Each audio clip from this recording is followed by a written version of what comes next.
آپ نے اس ون مین یونیورسٹی سے بہت کچھ سیکھا ہوگا. میں آپ کے سامنے 2-3 باتیں رکھنا چاہتا ہوں بیکاز آئی نو کہ مختار صاحب نے آپ کو بتایا ہوگا یہ قانون کیسے بنا, کتنا عرصہ ہوا. جب اس قانون کی داغ بیل ڈالی جا رہی تھی تو آئی کین سی کہ وہ آپ میں سے کچھ ایسے بھی نوجوان ہیں جو اس وقت پیدا بھی نہیں ہوئے ہوں گے. 1997 میں یہ قانون پہلی بار بن رہا تھا اور تقریباً 30 سال ہو گئے ہیں. 30 years is a long time in the evolution of a constitution of a law. لیکن ابھی تک ہم نے دیکھا ہے کہ اس قانون پر عمل درآمد اور شہریوں کا اس کا استعمال اس طرح سے زیادہ نہیں ہے جس طرح سے یہ ہونا چاہیے. اور آپ دیکھیے مختار صاحب نے آپ کو ساری باتیں بتا دی ہیں, درخواست کیسے لکھیں, کس سے آپ انفارمیشن لے سکتے ہیں. یہ واحد وہ قانون ہے جس کی امپلیمنٹیشن کے لیے اور اس سے فائدہ اٹھانے کے لیے آپ کو کسی وکیل کی ضرورت نہیں ہے. ہر قانون کا جب نفاذ ہوتا ہے اور آپ کرنا چاہتے ہو تو آپ وکیل کا سہارا لیتے ہو. یہ وہ قانون ہے جس میں وکیل کی ضرورت نہیں ہے.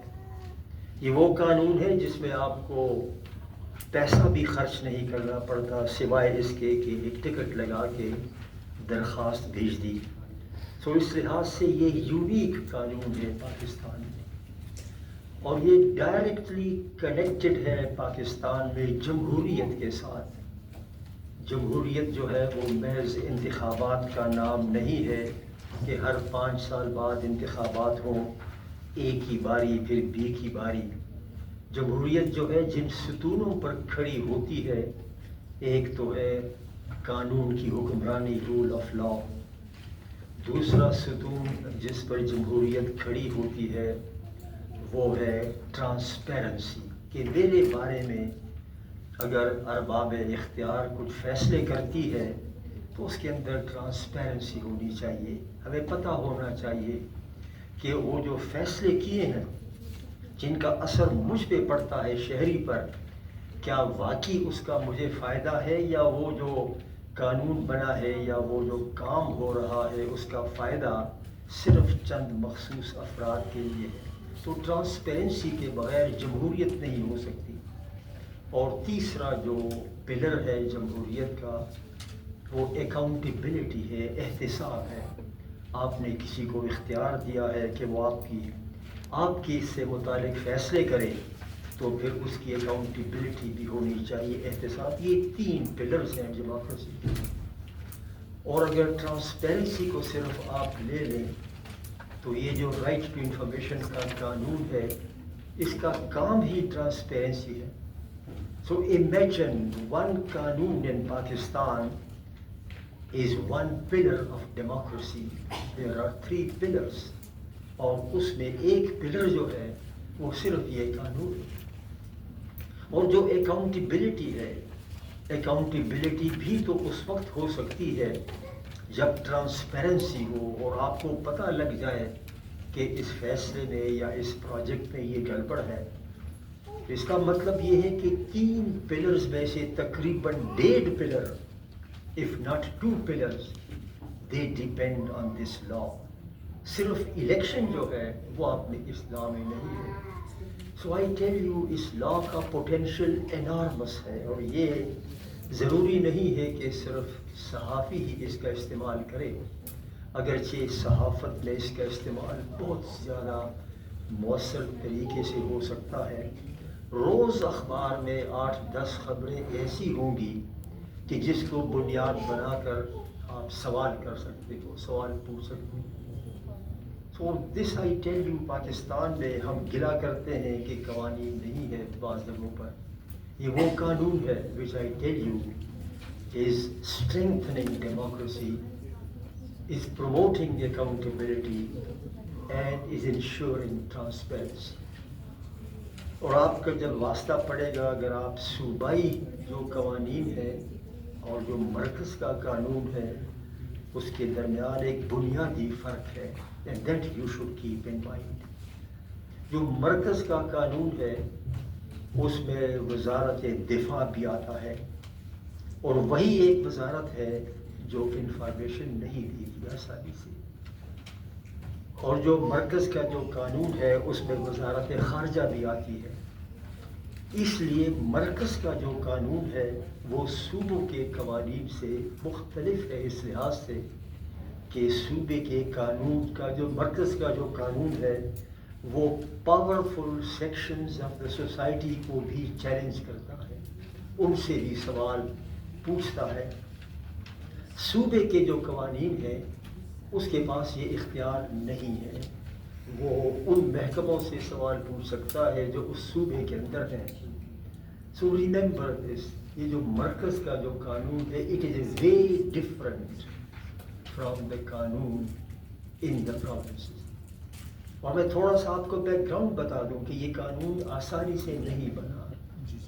مختار صاحب نے آپ کو بتایا ہوگا 1997 بالآخر 2017 میں قانون بنا، وچ مینس 20 سال لگے.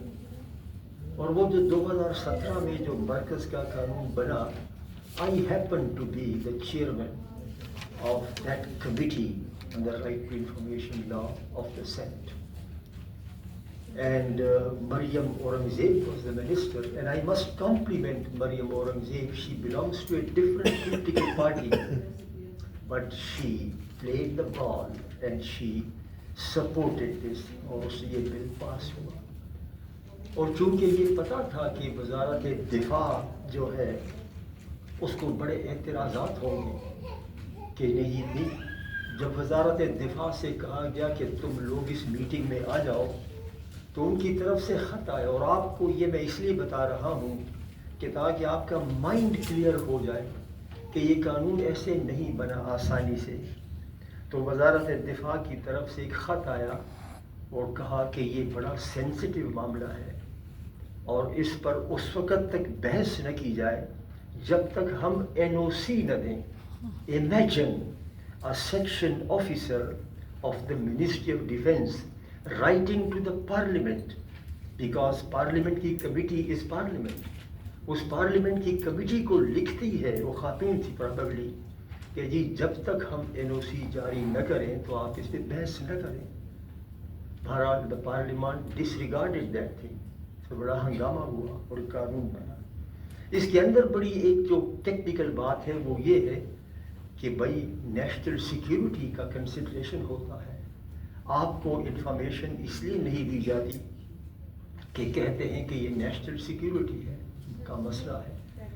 چنانچہ اس قانون میں یہ گنجائش رکھی گئی ہے کہ اگر تم وزارت دفاع سے کوئی سوال پوچھو، اور وہ وزارت صرف وزارت دفاع نہیں، وزارت خزانہ رہی، اور وہ یہ کہے کہ ہم اس سوال کا جواب اس لیے نہیں دے رہے کہ اس کا تعلق قومی سلامتی سے ہے، تو معاملہ یہاں ختم نہیں ہوگا. یہ قانون کہتا ہے کہ پھر وہ وزارت لکھ کے وجوہات بتائے گی کہ کیوں سیکیورٹی کنسیڈریشن مفاد عامہ کے کنسیڈریشن پر حاوی ہے، اور چونکہ ملک کی سلامتی کی کنسیڈریشن مفاد عامہ پر حاوی ہے اس لیے میں یہ انفارمیشن نہیں دے رہا. بات یہاں ختم نہیں ہوتی. اگر آپ کو اس پر اعتراض ہے اور آپ سمجھتے ہیں کہ نہیں یہ غلط ہے تو آپ اسی محکمے میں ایپیلیٹ اتھارٹی سے اپیل کر سکتے ہیں. اگر ایپیلیٹ اتھارٹی بھی آپ کو یہ کہے کہ ہاں قومی سلامتی کا تقاضا بھاری ہے مفاد عامہ کے تقاضے سے اور میں یہ سوال کا جواب نہیں دیتا، تو پھر بھی معاملہ ختم نہیں ہوتا. Even then you can go to Pakistan Information Commission and then the Information Commission will decide. تو یہ اس کا بڑا I tell you it's a very wonderful law and you can really extract this information. And just to give you an example, ایک سوال ابھی تک Pakistan information commission میں زیر التوا ہے 5 سالوں سے. قانون بنا ہے 2017 میں اور سوال پوچھا گیا ہے 2020 میں اور یہ 2025 ہے. اور وہ سوال یہ پوچھا گیا ہے جو ابھی تک پڑا ہوا ہے، میں مختار صاحب کو معلوم ہوگا، اور وہ سوال یہ ہے کہ آرمڈ فورسز کے جو 3 سٹار اور 4 سٹار جرنیل ہیں ان کو ریٹائرمنٹ کے بعد کیا برآت ملتی ہے، پینشن ملتی ہے، کیا زمین ملتی ہے، کیا ملتا ہے، یہ بتا دیں۔ تو وزارت دفاع نے کہا کہ یہ خفیہ معاملات ہیں، یہ تو قومی سلامتی کا تقاضا ہے۔ تو جس شخص نے یہ سوال پوچھا تھا اس نے کہا جی میں تو آپ سے یہ نہیں پوچھ رہا کہ F-16 جہاز کہاں کھڑے ہیں، آپ کے پاس کتنے ٹینک کہاں پر ہیں، یا ایٹم بم کدھر رکھے ہیں، میں نے تو یہ پوچھا ہے کہ ریٹائرمنٹ کے بعد آپ اس افسر، اس لیول کے افسر کو کیا دیتے ہو، یہ تو کوئی بات ہی نہیں ہے۔ انہوں نے کہا کہ نہیں یہ تو سیکرٹ معاملہ ہے۔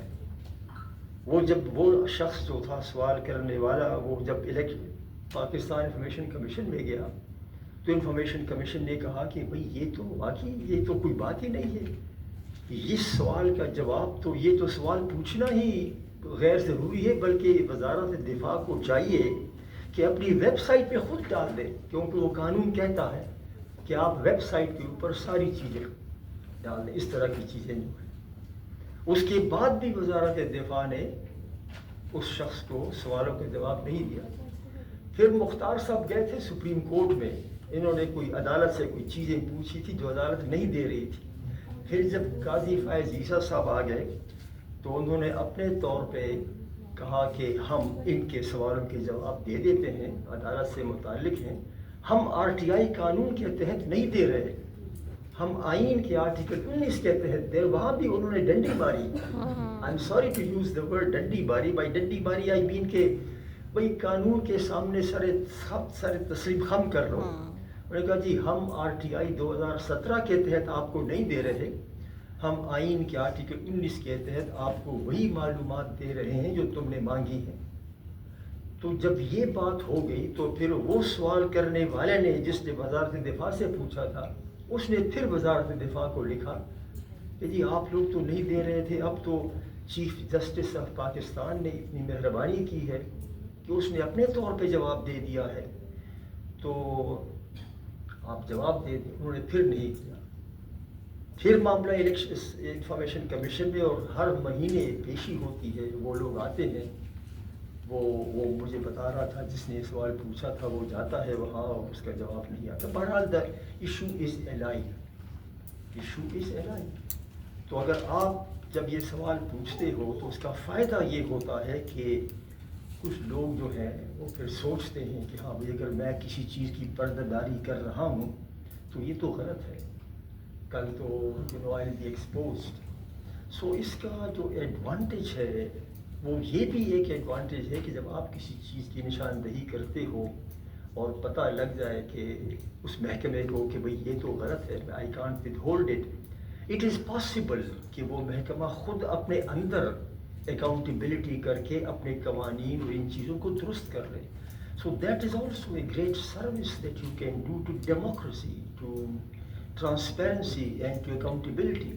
اور آپ نے پوچھا کہ NGOs کا، تو یہ جو مرکز کا جو قانون ہے اس میں یہ کہا گیا ہے کہ اس قانون کا اطلاق وزارت دفاع پر بھی ہے، پارلیمان کے اوپر بھی ہے، اور ان NGOs کے اوپر بھی ہے جن کو کسی نہ کسی صورت میں مالی امداد مرکز سے یا حکومت سے مل رہی ہے، اس پر بھی ہے۔ تو اس قانون کے تحت عدالتوں کا بھی ہے، وزارت دفاع کا بھی ہے، پارلیمان کا بھی ہے۔ جو سب سے بڑا خطرہ اس وقت ہے جس کو آپ کو ذہن میں رکھنا چاہیے وہ یہ ہے کہ کچھ لوگ اس قانون کو تبدیل کرنا چاہتے ہیں۔ And keep this in mind, this is the greatest challenge to the law. اور already جب سوال پوچھا گیا تھا سینٹ سے کہ ہمیں بتا دو، سینٹ نہیں دے رہا تھا، تو میری اطلاع کے مطابق سینٹ میں ایک بل موو ہوا کہ اس قانون سے پارلیمان کو نکال دیا جائے، اور اس پر بڑا ہنگامہ ہوا کہ بھئی یہ کیا یہ پارلیمان کا بنایا ہوا قانون ہے، پارلیمان اکاؤنٹیبلٹی اور ٹرانسپیرنسی لانا چاہتا ہے اور اپنے آپ کو اس سے مستثنیٰ کرنا چاہتا ہے۔ چنانچہ وہ معاملہ وہاں رک گیا۔ لیکن میں تصور کی آنکھ سے دیکھ رہا ہوں کہ جس طرح ایک کیس انفارمیشن کمیشن میں گزشتہ 5 سال سے لٹکا ہوا ہے ہو سکتا ہے وہ لوگ چینج نہ کریں، ہو سکتا ہے کہ وہ لوگ کسی اور کو آگے کر کے قانون میں تبدیلی لے آئیں. So this is something that you all must keep in mind. اور اس کا طریقہ یہ ہے کہ آپ لوگ اس قانون کا زیادہ سے زیادہ ریسپانسبل طریقے کے ساتھ استعمال، responsibly. And when you responsibly use this law, it will strengthen the democratic institutions in the country. اور پھر اس کا اپنا ایک ڈیفنس میکینزم اس قانون کا بن جاتا ہے. جب لوگ اس سے فائدہ دیکھتے ہیں، فائدہ اٹھاتے ہیں، تو پھر اس کے بچاؤ اور حفاظت کے لیے خود عام لوگ بھی سامنے آ جاتے ہیں. سو اس وقت آپ کے سامنے چیلنج یہی ہے. In addition to what Mukhtar Saab has told you, how to use the law, how to apply, keep in your mind the danger and the threat to this law. اور اگر کبھی آپ دیکھو کہ ایسی چیز ہو رہی ہے تو آپ سب کو آواز اٹھانی چاہیے.